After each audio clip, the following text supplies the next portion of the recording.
January, something quietly magical happens across India. In one home, milk boils over in a clay pot. In another, a bonfire crackles under a winter sky. Somewhere else, kites fight silently above crowded rooftops.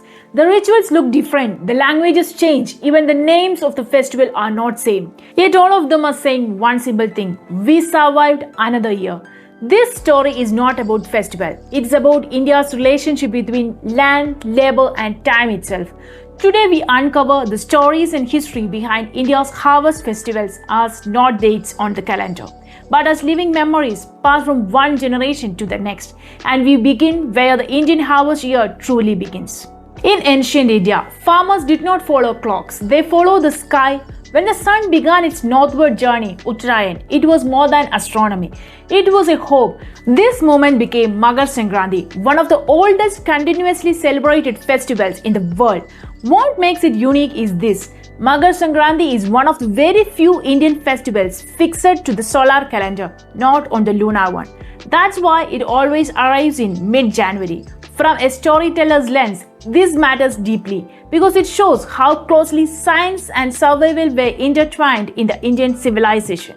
In Tamil Nadu, this solar shift becomes Pongal. The word Pongal literally means to boil over, and that boiling milk is not symbolic, it's historic. Ancient agrarian communities believed abundance must be visible, not announced. When milk spills out, it silently declares prosperity. In Punjab and Haryana, the same harvest welcomed as Lohri, where fire replaces the sun. Bonfires mark the end of harsh winter and farmers throw sesame, jaggery and sugarcane into the flames, crops that sustain them through the months of cold. In Gujarat, Uttarayan turns the sky into battlefields of kites. These kites were not just festive objects, they symbolized freedom of movement, something farmers rarely had. For one day, the sky belonged to everyone. Different rituals, but one truth remains: the land has given and humans are grateful. Here's something rarely discussed. Most January harvest festivals are not prayers, they are thank you notes. The crop is already home, the work is done. That's why these festivals feel joyful, loud and generous. Comparing that with the sowing festivals, which are quieter, cautious and almost humble, India did not just celebrate the nature, it understood the nature's moods. As winter fades, North India prepares to another harvest moment, Baisakhi. Today it's widely known as a Sikh festival, but historically it began as a farmers' festival celebrating the Rabi harvest. In 1699, the history took a decisive turn when Guru Gobind Singh chose this very harvest day to establish Khalsa Panth. The choice was intentional. Harvest festivals already symbolized equality. Everyone worked in the fields, everyone depended on the crop. By anchoring a spiritual revolution to a harvest day, the message was unmistakable. Faith, like farming, demands courage and collective effort. This is classic India, where food, faith and freedom are never separate conversations. Now we travel to south to Kerala, where the harvest arrives not with fire or kites, but with a king, Onam. The story of King Mahabali is not merely mythology, it's a social memory. Mahabali represents the idea of an ideal ruler, one under whom land was shared, wealth was circulated and hunger was unknown. Onam marks the rice harvest, but it also carries a deeper reminder. Prosperity without justice is incomplete. The grand Onam Sadhya with more than 20 dishes is not indulgence, it is a political history served on a banana leaf. Everyone eats the same meal seated on the floor together. This is equality, not declared but practiced. In Assam, the harvest becomes Bihu, especially Mag Bihu, celebrated only after the crops are safely stored.